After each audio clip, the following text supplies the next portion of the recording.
I am really delighted to be with Senator Alice Mann and former Representative Ruth Richardson from Minnesota to talk about paid family leave and the importance of that policy and really how they got it across the finish line in Minnesota. So, Elise, Ruth, welcome. Thank you for being here and for helping us really get this out to our audience. Thank you, Morgan, for having us.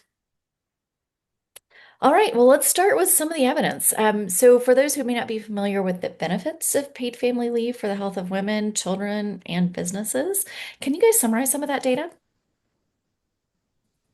Sure. There are benefits not only for families, but also for business owners and for the government when you have a paid family medical leave program. Thinking about some of the benefits for families, there are great public health benefits that are seen, reductions in maternal mortality, and also the near misses, thinking about maternal morbidity, um, decreases in infant mortality, increases in weight for infants, which is something that is very positive. And also, people tend to breastfeed longer when they have access to a paid family leave program. And there are also reductions in hospitalizations, mental health improvements, less postpartum depression. There's a lot of health benefits that come with paid family leave programs. Thanks, Ruth. And you guys are both in the health professions field. Elise, as a physician, anything that you might want to add? Yeah, so everything that Ruth said, certainly. We also see a decrease in infection for infants. So, decrease in rates of pneumonia, GI infections, ear infections, which leads to decreased clinic visits and decreased hospitalization for infants. And then on the business side, Morgan, in California, for example, who has had this program the longest, they did interviews for businesses and they found that businesses do see an increased productivity and increased profitability. And we see that across all the states that have this program in place. They have increased employee retention, so businesses are spending less time and money training in new people, and people are returning to the labor workforce. And because of that, we also see a decrease in the gender pay gap. And so paid family leave not only affects health, both mental and physical, of families and people, but it also significantly impacts business outcomes. That's great to hear. So there really is a win-win, both from a population health perspective, infant mortality, maternal mortality, really family bonding, and the business outcome there as well. Absolutely. Um, so given obviously that this is a powerful, it's just a powerful lever for population health, what's the resistance to implementation, and why do you think it took so long for Minnesota to legislate it? That's a really great question. So the paid family medical leave sort of coalition had been doing this work for over a decade here in Minnesota.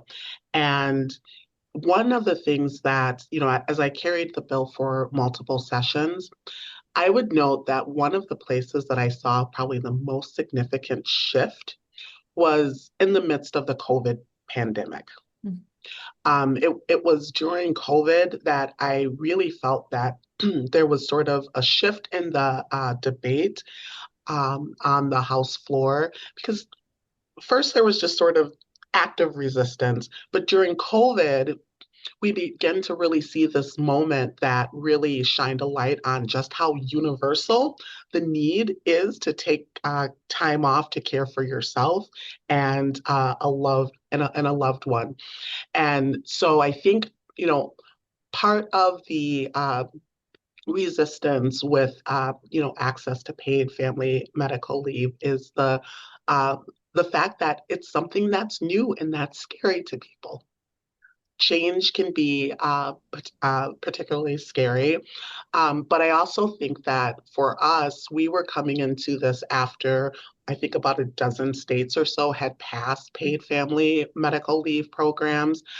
But even before these states, we have countries that had figured this out. And so there was a blueprint that was in place that we spent a lot of time trying to lift up, that we're not recreating sort of the wheel here, that there's precedence that really shows just how valuable the program could be. Yeah. Elise, Yeah, thoughts on kind of the timing of this? well, I was just going to say that's absolutely right. And I mean, the program is so impactful and so beneficial for, again, both families, individuals, and businesses, communities in whole, that the entire world has a paid leave program. There's like a couple micro islands that don't have it, and that's it. We are the only country left that does not have this policy in place for the entire country. That's how beneficial the policy is. And I think so too, specifically in our country, is that and I think this is something we have to call out and say out loud, is that anytime we have policy that perhaps disproportionately will lift up women, there is a significant pushback, right? It's the women who are having the babies, obviously. It is the women who are taking the vast majority of caretaking comes from the women. And so we have a policy here that will really impact and keep women financially intact and financially on their feet. And because of that, there's a lot of pushback not to implement this, which is unfortunate. And so how did you guys get to the point where you feel like the time's right? Now's the time to run this legislation. Well, there is never a bad time to run paid family medical leave legislation. And sort of, in terms of the moment of where it felt within reach was in 2023. And I had been carrying the bill for multiple sessions at that time. And we needed a new Senate author because the former senator that I had worked with on the bill had retired, and the stars sort of magically aligned that my former housemate, Senator Elise Mann, was coming into the Senate. And I will never forget, she called me and she's like, I want to work on paid family medical leave. And I said, I want you to work on paid family medical leave as well. And there was a really large coalition who had been working on this work. And so we really wanted to get the buy-in of that coalition that was really community driven.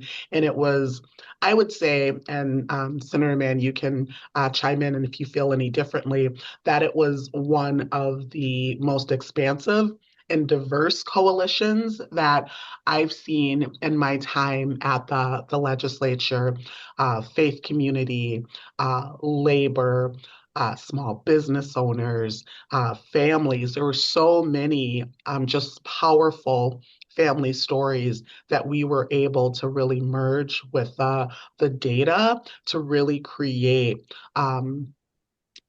It was hard for people to argue against this bill with just the strength of everything. And so, and at the very beginning of the session, Senator Mann and I committed to getting this across the finish line by any means necessary.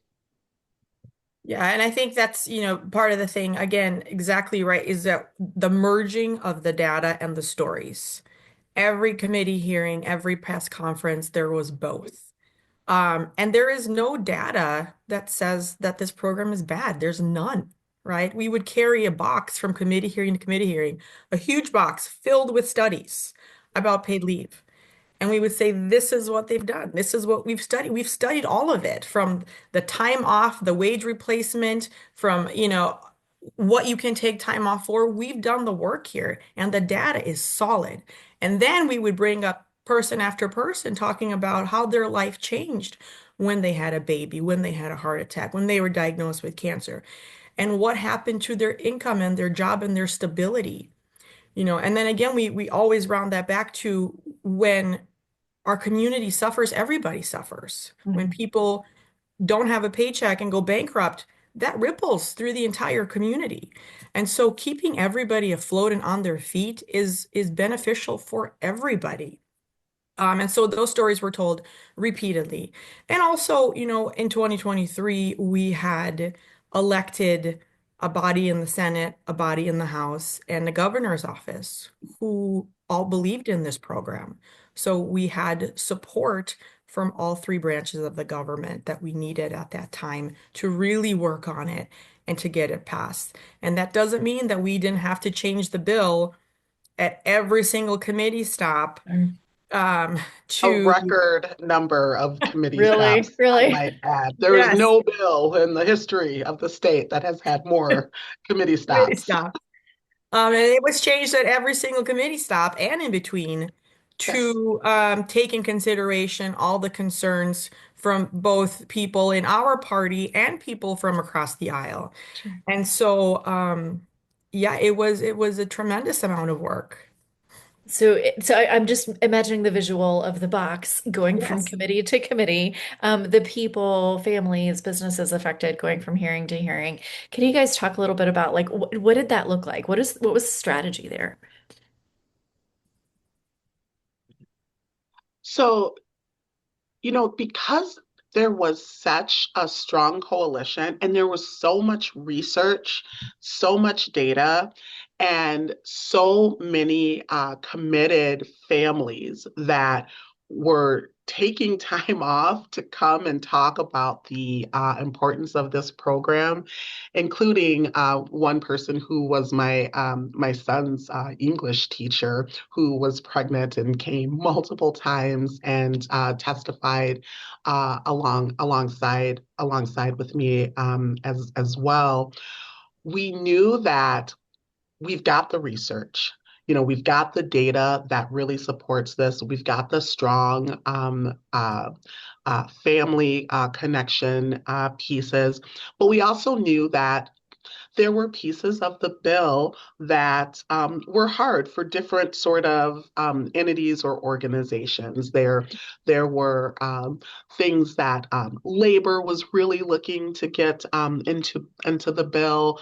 There were things that the chambers wanted. There were some large businesses who were thinking about things as well, and so we would have a steady stream of people coming into our offices with their wish lists. And some of the lists were like, we just would like this bill to go away. And it's like, well, that's not going to happen. But in terms of those who were coming with, hey, we think that this would be a better bill, like with this piece of information, and it was overwhelming, with the number of changes that people want. And as Senator Mann said, we were making a lot of changes at every single stop. But what was really important, I think, was the relationship that Senator Mann and I had, because we committed to ongoing communication, and I think we were meeting on a weekly basis to check in, so that we were tracking how the bill was changing in the House, also tracking how the bill was changing in the Senate. And the interesting thing is, it was changing in very different ways. So we were bringing two very sort of distinct bills that had a lot of differences within them. But for us, that gave us the opportunity to know that as we're moving through, it's okay that we have two really significantly different bills, because during the conference committee, that's going to give us an opportunity to look at these changes and to really think about which of these are going to be in the best interest of families, which of these are going to be in the best interests of the state, and what's going to be in the best interest of businesses. And so I really think it was like a lot of those really different perspectives and that ability to pressure test things with individuals. And what we really found is that there are 1,000 different opinions, right? So not every business agrees, right, on what something should look like. Not every family member is going to agree on what something should look like, and even within the state, different departments, because again, there's sort of interactions with different departments. There could be differences of opinion, but I think that big coalition and that ability to have lots of conversations with lots of people gave us a lot of opportunity to pressure test the bill. It's a lot of stakeholders to manage. And it's a lot of input to receive to get to a place where you feel like it benefits the most people, that you've got the most support and like feasibly can get it across the finish line. And at the same time, um, it hold to the essence of what you were trying to do. Elise, any other comments on the process and what this was like to manage all of that communication and then to come together at the end, um, to put something across the finish line? Yeah, I mean, I know for me, my colleagues were carrying a lot more bills than I carried that year because I've spent a lot of my time working on this, because it was a lot to manage. But I think the endless meetings with endless stakeholders was, like Ruth said, very beneficial, because we learned things along the way too, right? Like someone would come to us and say, the way this is written won't work for my family because my family doesn't look like this, Mm. or a large businesses. We met with some of the largest businesses in the state who already have this program in place. So large businesses already knew the benefits of this program and are able to provide it, whereas small businesses were not able to provide it. And so doing this bill also put businesses on the same level playing field to attract Mm. talent. But we Uh, had large businesses come to us and say, the way that's written, it's going to make us converting our current program to the state program very difficult. But if you changed the way that this is structured, it would make things a lot easier for us. Things that what's at the top of our minds. And so all these meetings from a family member to the largest business in the state taught us something new that we were able to then incorporate into the bill and make it again so that it appealed to the most people and worked for the most people. yeah. And so when it came down to it, what does it look like? What does paid family leave look like in Minnesota? What's the obligations of businesses? What's the role of the state? How is the funding structured? Can you describe that a little bit? Yeah, so we structured our funding as a premium that is split evenly between employers and employees. We did see that many states put the onus completely on the employee, and we felt that that wasn't the best way to do it because everyone participates in community. And so we split it evenly between the two.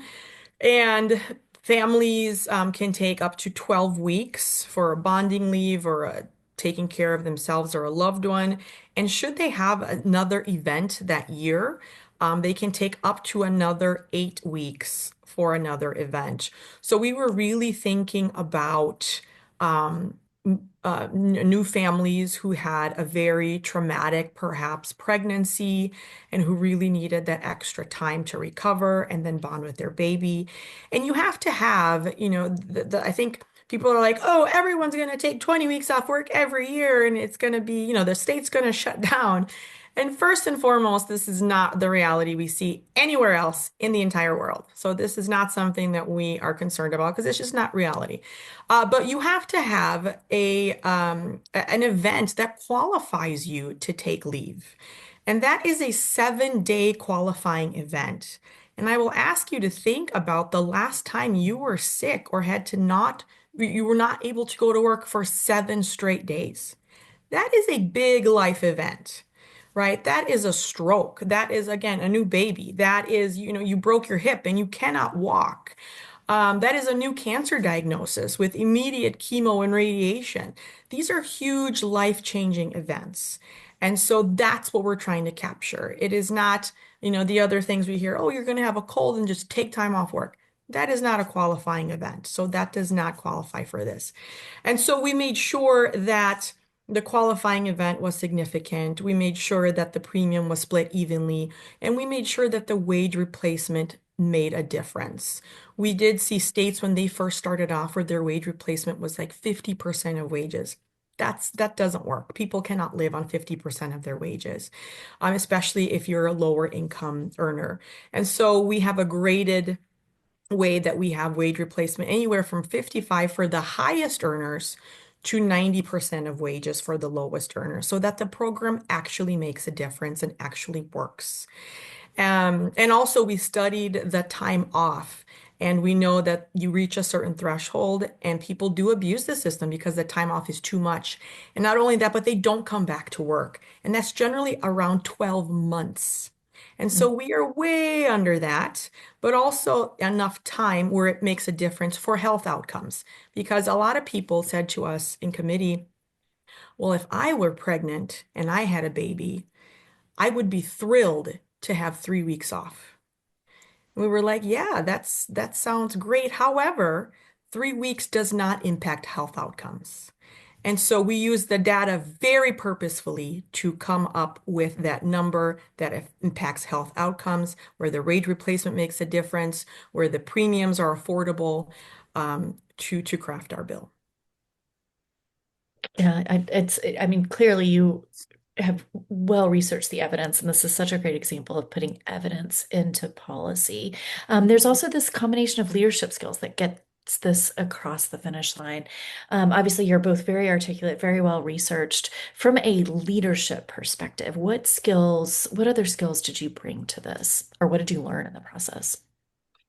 Well, Morgan, I think one of the things that I just would like to make a little finer point on, I think the process of getting paid family medical leave signed into law was a masterclass of integrated research, policy, and practice. Mhm. Because so often those things are siloed and sort of divorced from one another. Because you can have people that are writing these really great bills, but if they are not working with community to really understand sort of the impact of how things are going to play out, you can miss things.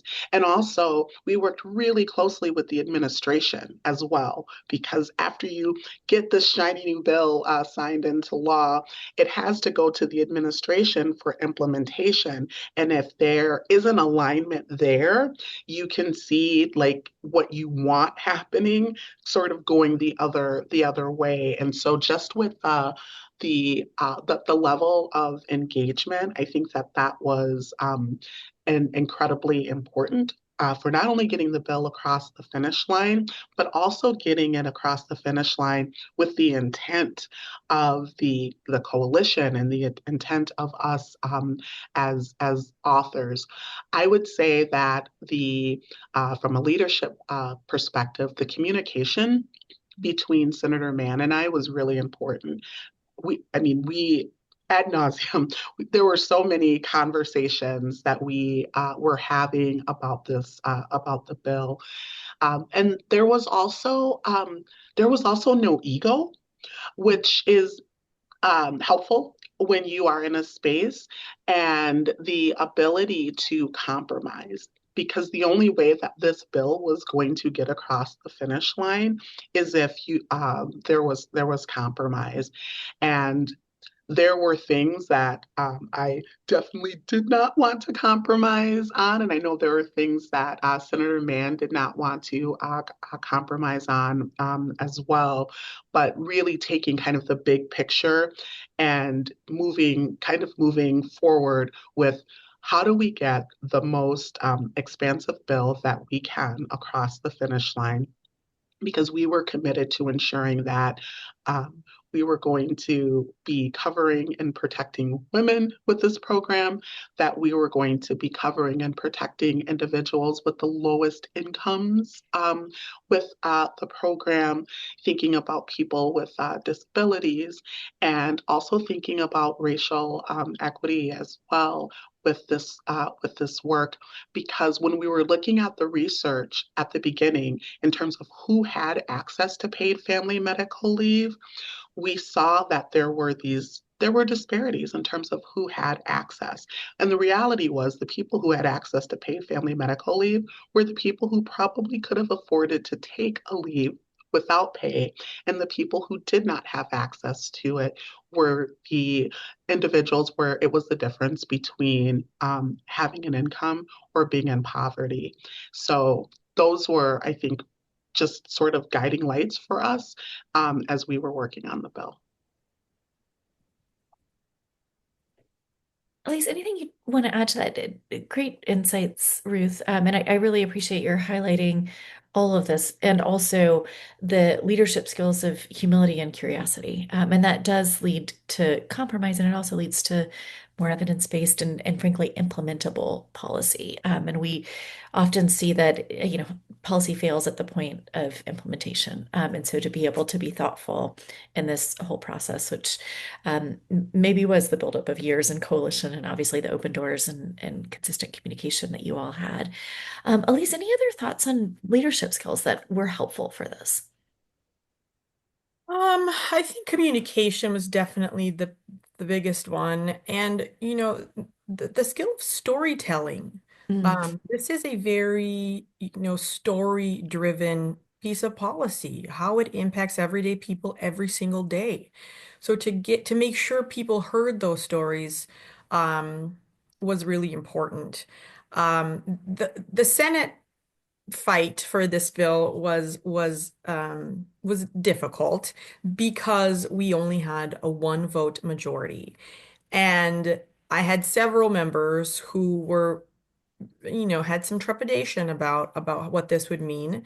And so again, back to the communication, I had to speak one-on-one with every single sitting senator to not only educate them on what the bill does, what the benefits of the bill are, how it actually impacts business, and how it impacts people. And so that direct one-on-one communication was very important. and builds trust in a relationship as well. Yeah, absolutely. And again, more inputs of communication. So is there anything you wish you'd done differently? I I I wish that seasonal workers were covered in the bill. There were compromises we had to make, and we Yeah. wish we didn't have to make them, but we did, in order to get that bill passed and to get the votes we needed. But yeah, if we could go back and make the bill absolutely perfect, we would. But that was not, unfortunate reality at that time. But I think our bills and our policy and our program is pretty darn amazing. Covers the vast majority of Minnesota employees. Absolutely. And so it's implemented this coming year. Is that the timeline? I know you gave businesses a bit of an on-ramp. What do you see coming next? Yeah, so in November, they kind of beta tested the program, had some people start applying. Um, they got about 600 applications, worked out some kinks, and then about a week ago, they opened it for bonding leave applications. They received about 3,000 applications. They have approved 600 applications so far. Within 5 days, an average of 5 days of approving those, up to 14. So the program is running so far very, very smoothly, and the opening date, the official launch, will be the 1st of January, and we are very, very excited. We just had the opportunity to visit the office together yesterday and got a chance to meet with some of the staff and to just get some early ideas and updates around how things were progressing. Great, great. And is there, just that collaboration across, you guys as legislators and then the implementers of the bill, so executive branch, businesses, et cetera. How are you maintaining that communication during the launch? So I think that piece was extremely important, not only during the launch, but also during the whole process. We had not only regular meetings amongst ourselves, but we met with the administration very regularly also. Because at the end of the day, again, like Ruth said, they are going to implement it. So what do they need to be successful? And we made sure to incorporate all of that into our bill. And since then, we have been having regular meetings still. Right now, we are still having monthly meeting. We've been having monthly meetings with the administration to talk about how the rollout is going, what kinks they see, what obstacles they're seeing, to work everything out and to make sure that it is going well. And what I really appreciate about this administrative paid leave team is that they repeatedly will ask us, what was your intent Mm, with this piece? We were working on this the other day and we thought, there's some question there. What was your intent? So it's been a very collaborative working relationship. And I think that has been part of why so far it's been successful. And I also appreciate the ways that they are open in terms of thinking about future data collection and what they are going to be tracking on and what they're going to ensure that there is data around. One of the things that I lifted up when I very first started carrying the bill in the House, when I looked at insurance programs and, thinking, nationally about various different types of insurance programs, it's not unusual to see sort of inconsistencies and to also see inequities in terms of how policies are being applied. Like there are certain zip codes where you might see that they have more claim denials than other zip codes. There are also variations that you might see across sort of like not only race, but also socioeconomic class in terms of thinking about what can be covered in one area but not another. And I think that the equalizing force of the paid family medical leave program, the premiums are not shifting for people sort of based upon like zip code, or thinking about race or gender, but also wanting to be able to really track and understand like who's applying for the program. One of the things that I noted in some of the research that we saw in other states that implemented paid family leave programs is that the people who were tending to use them were those with higher incomes. So making sure that we had some policies in place and outreach dollars to reach uh, communities that have lower income, thinking about reaching out to ensure that people really understand how the program works. And, just a couple of weeks ago, I started to hear from a lot of people within the community. It's like, oh, I had to sign this certification that said that I was aware of the paid family medical leave program. And it's like those little steps and nuances to ensure that people really understand that this is a benefit that you have earned. This is a benefit that you are paying for. And this is how you use that benefit if you need it. Great point. And, obviously we want to be relentless about outcomes, and in making sure that policies that we implement as evidence-based as we think that they are having um, the intended benefit for all the people they're intended to benefit and not a disparate impact. And so kudos to you guys for ensuring on the back end that there's evaluation and that there's process and outcome. It sounds like evaluation. How did you resource that? I mean, that takes money when you're on the front end. But how did you come to a number? How did you come to an infrastructure? Well, So the good. oh Go ahead. well the initial bill was resourced with 668 million dollars that uh, went into an account so that pre-work could really begin in terms of thinking about not only the implementation, because building out this team to do this work was like this was a heavy lift, right? In terms of thinking about building a program that was not only going to serve the entire state, but be able to have the infrastructure to do that in a really seamless and efficient and timely way as well. And then thinking about it again, this is an insurance program. So, with the premiums that are being paid by employees and the premiums that are being paid by businesses, that's the long-term sustainability plan. And it's really thinking about the fact of why these programs can be so successful is because you're pulling the risk along the entire state. And for small businesses, they don't have that ability to sort of like leverage the risk among a large group. So that pulled risk piece is really important to the sustainability of the program. Yeah, and the other thing we thought about too was that many programs or many states that have paid leave, they have people pay into the premium, pay into the pool for a year before the program starts. And that's how they build their capital. And we did it a little bit differently with the support of both houses and the administration. We took money up front so that people start paying their premiums and start their benefits on the same day in Minnesota. And that was important to us to let people know that we think this is an important program and we want people to participate and we don't want people to wait anymore, right? People are coming to us saying, I need this now.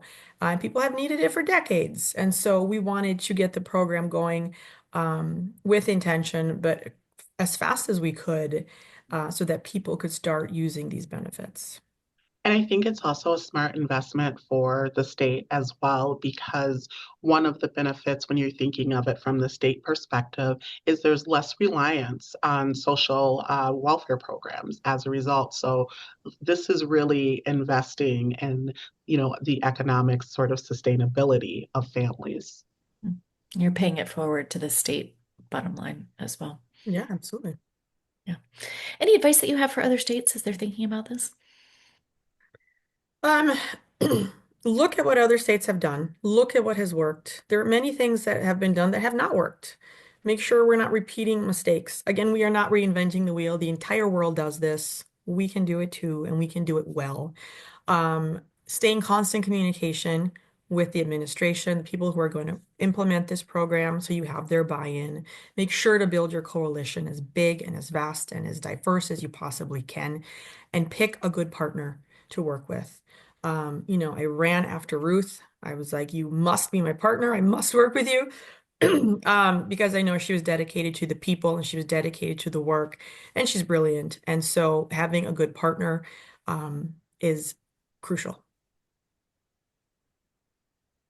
I would echo all of those things. And I would also just say that I hope that we will be able to move from having these state-specific conversations to an actual national program, because I think the ability to have a national program would level the playing field in a way that would be transformational. And we also recognize that the paid family medical leave is extremely popular. It is such a popular program. It is supported by individuals on both sides of the aisle. 80% of folks believe that we should have access to paid family medical leave. And one of the things that I saw happening even in Minnesota as we were getting to sort of the critical point of, is this bill going to pass or what's going to happen? There was a poll that was done in Minnesota, and every time I think about it, I kind of laugh a little bit because the question was asked in such a say no, this is a bad idea. Because I think it was, how did it go? Do you support payroll tax that's going to take money out of your out of your check? And so they asked it in this very sort of like stigmatized way, and even asking it in like the worst way possible, people were like, yes, yes, I 100% would support that. And that was people on both sides of the aisle. It's extremely popular program, and I think that when we can get to a point that we're having this as a national conversation, that will be like the true impact and transformation that is really going to make a difference nationally. Great point. Great point. Well, anything else either of you feel like would be important to say?